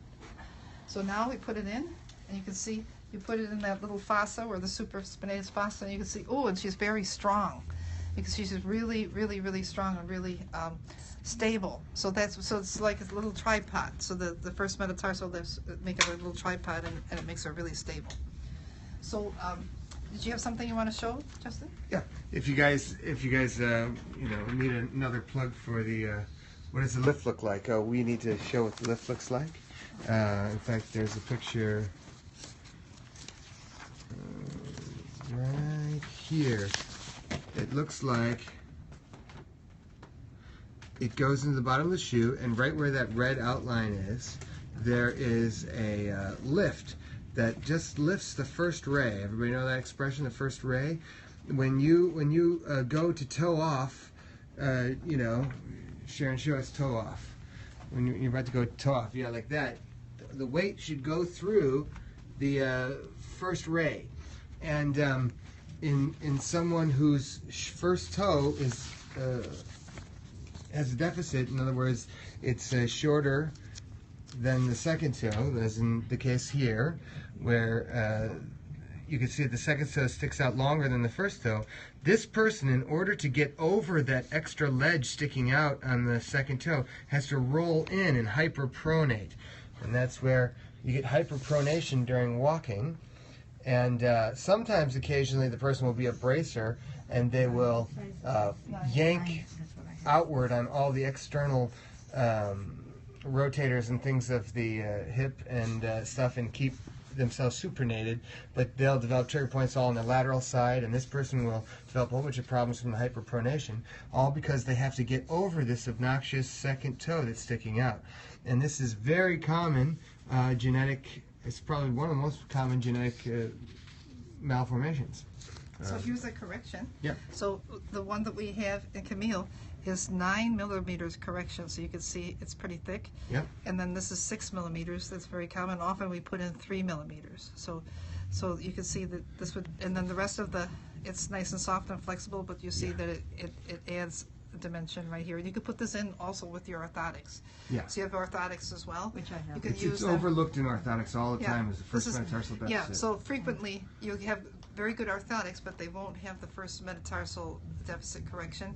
Yep. And this would be a good thing to add to it. Yeah. So yes, the link that we're talking about is the metatarsal right here. Now the phalanges may vary or something, but it's very common also to have a deeper groove in between the first toe, and you see how the second toe, the skin between the second and third toe is not as deep as the first one. That's shown right here. See, it's deeper here than it is right there. And when you have that long second toe, this is a pressure plate analysis of the bottom of the foot. This is what happens is that the heel and the second toe, in fact, at times you get a callus under the metatarsal head of the second toe, they will form kind of like a skater's ice skate blade that causes the ankle to want to roll left and right instead of a tripod, which would not roll to the left or the right. It wouldn't go in, wouldn't fall in, and it wouldn't brace outward. And so this is just by putting a little lift under the first toe, we can shift the pressure plate to this configuration and have a stable tripod to stand on. But what's good about it for neck pain is that when it corrects the shoulders and makes them even, then you get your shoulders, you've corrected a really good underlying perpetuating factor. You'll also go back farther. You also extend back because the metatarsal lift will make you go back just a hair, and it'll cause you to be even, which is there's a big underlying perpetuating factor. And just think about how many trigger Unevenness. points you could develop in all areas of your body if you were standing on an ice skate, with that wasn't tied very tightly and it was wobbling all day long. I mean, you develop them all throughout your legs, your knees, your hips, a lot of stuff. So. Okay, so I thought we'd do a little bit of range of motion exercises, but Great. you're going to put on some music for us. I am not going to put on music. Yes. Yeah, so Stephanie, you hold our Yes. camera there.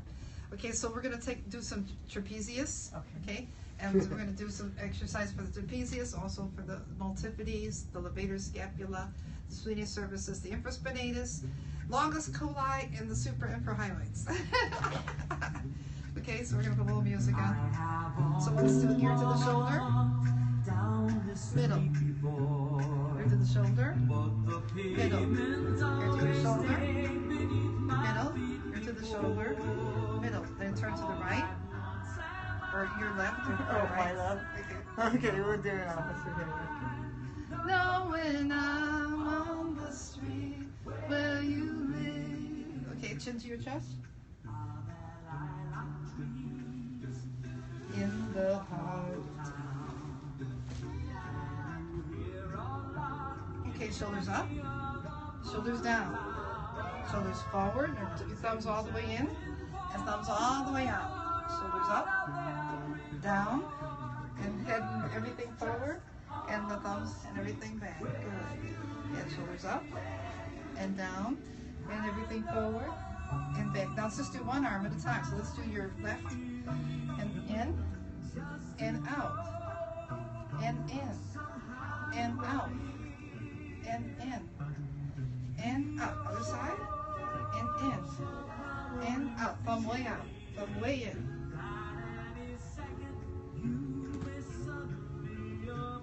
Both together.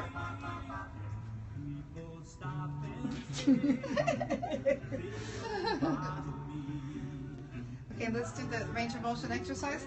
Let's go ahead and touch your, then come like this, then come like that, and go, same arm, here, go, and then come across, and, okay, change over to the other arm, touch your shoulder blade, across, and then you can go ahead and do your arm, and then go ahead the same side, and across to the corner of your mouth. Okay, great. So let's do the multifidi. For that, we're gonna just really, really turn and really look over your shoulder, and we're gonna again look way over your shoulder and hold it, breathe and relax, and the other way. So that's for all of our head turning muscles. We're holding it. So what I do, like throughout the day, to make all those heads, so the splenius, the trapezius, the levator, and also the multifidus, throughout the day, I just go ahead and really look around. So I hold the shoulders in neutral, and then I look way around and look all at different things. You know, so I try to really make sure that I look around throughout the day. I look at buildings, corners of the room, and if I'm at church, I look at everything, look at the ceiling. So you really got to really move them. Now, what about for our infrahyoids? So for this, let's go ahead and let's just do light pincing while we're moving.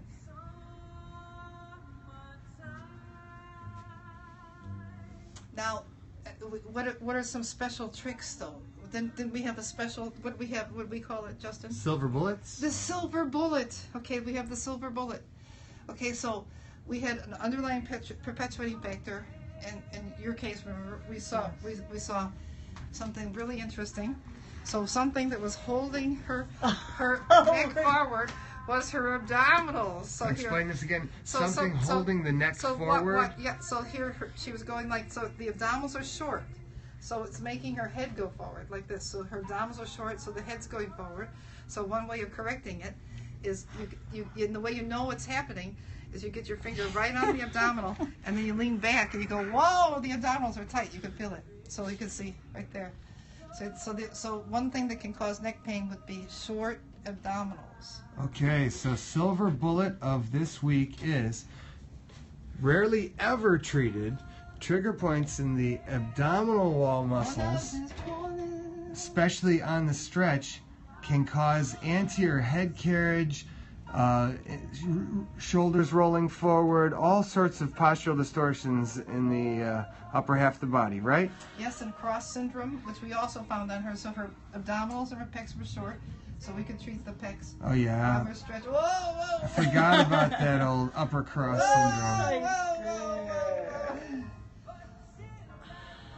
So we're treating her underlying perpetuating factors. So short pecs and short abdominals. So we'll go ahead and treat them. Yep, and it's a pincer contact you're using for the That's abdominals, right? I did do that, yeah. Yeah. It's a great, you won't believe how great it is. It's so great. And how sore it can be too. Oh, in, yeah. in an The first time she did it to me, I screamed. She did scream. Yeah. She was like so surprised. I was okay So this time. So I went like this and like she went, what'd you say? I leaned back, I screamed. She was like, oh my gosh, she was so, but that's one thing that really can cause you to have really bad neck. So now, if you've never treated, I'm just going to say this, and Sharon is never minds disagreeing with me, but if you've never treated, I think she'll agree, but if you've never treated something before on an individual, and you've never had it treated on yourself, the best thing to do is to go home and do it to yourself. Practice it, get used to it. If you've never had someone work on your abdomen, Right. and you've never worked on anyone else's, well then start with your own That's right. and see what it feels like, so that you know how it's going to be for someone else that you're working on. But why don't you just go on the next 5 massages you give and play around with the abdominals on yourself, work all of them, review. There's the internal abdominal oblique, the external abdominal oblique, there's the rectus abdominis, then there's just all the different fascia that's in there holding the abdominals together. Better. And why don't you just work on that on yourself, and then the next 5 massages or massage appointments or trigger point therapy appointments you have, just palpate them on some of the patients and just see what you find.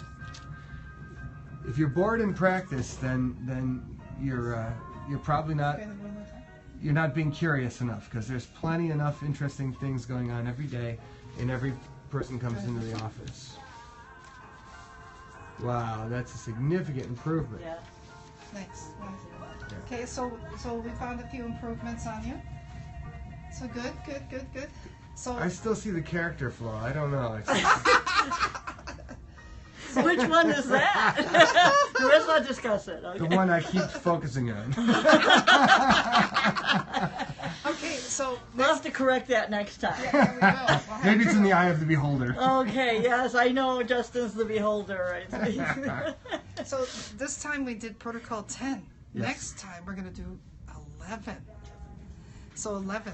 So we got 11. So we're going to take a look at the muscles in 11. Great. Okay, so let's go ahead and take a look at it. 11. Again. There it is. Upper thoracic back pain. So the first muscle is going to be the scalene. No way. Scalene's called upper thoracic pain? Oh, yes, they do. It's the number 1 cause? It's the number 1 cause. Oh, my gosh. Levator scapula, second. Okay. Supraspinatus, trapezius again. Multifidi, rhomboids. Splenius cervicis again, triceps and biceps. Amazing, huh? So this is all the, and then we're going to, we'll be looking at the cervical nerve roots, and also some of the, mostly cervical nerve roots for these, yeah. This is why Sharon never gets bored, because she's got so many things to be curious about. When someone has upper thoracic pain, she thinks, wow, it could be all these different things, and I could do all these different things. So we're going to check all the range of motion, and then we're going to treat them next week. Okay, great. So, all right. And then the week after, we're going to do mid-thoracic pain. And then we're going to do chest pain, 13. So we're going to do 11, 12, and then we're going to, the next week, we're going to do 13. So then those would be the next 3 that we're up to. Holy cow, great. And then, you guys, don't forget, you've done the hardest one, which is all the hardest. So, oh, you're very welcome, everyone. Thank you. You guys make it all worthwhile. Please share this with other people, and practice this on other people. But mainly do it for your own sake. Awaken your own intelligence and enjoy this great field to be in. Sharon and Justin from Pain Free, who want you to remain free. We you say the website will assess and you Say again? The website again? Which one? The one that you just mentioned. Somebody was asking about the website that you had just mentioned. when our trigger point is Did I mention a website recently? we'll teach you Ask them which one. to do self-care. Which website was it that you guys were wanting to ask about again? So see, you better Myopane.com. Yeah, myopane.com. Thank you, everybody. You can email us at info@myopane.com too with any questions. Okay?